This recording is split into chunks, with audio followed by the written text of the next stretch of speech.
A beekeeper who found out that we had lots of citrus trees in our yard said, "Ooh, you could make great tasting honey," and boy, was she right. Bees can take pollen, or excuse me, nectar from the citrus blossoms, and it creates a honey that has a real slight citrus flavor that's absolutely delicious.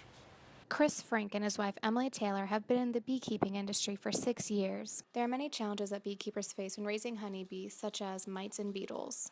Dr. Bob Danka has been researching and breeding honeybees for the past 30 years in hopes of breeding a honeybee that is resilient to mites and insects. I've gone through my career, it's been one problem after another that afflict honeybees. New problems, problems that mostly have come from elsewhere in the world. So the big ones now are a mite, a parasitic mite from Asia called Varroa.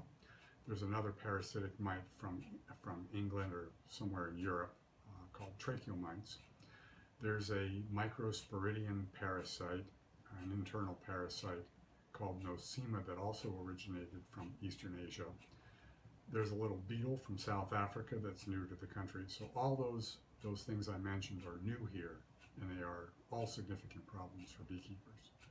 For the past 20 years, Dr. Danka and his team have been breeding honeybees to be resistant to the Varroa mite, and they have been incredibly successful. Their facility ranks as #1 in the world. Frank hasn't encountered the Varroa mite, but has seen beetles in his colonies.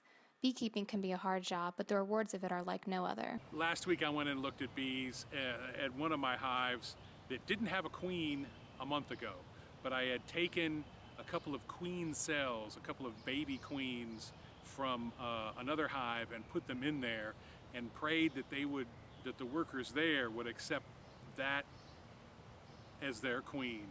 So I went in last week, and sure enough, there was, I didn't see the actual queen, but I'd seen all the larvae and the eggs that she'd laid. So it was a colony that was going to die is now really strong.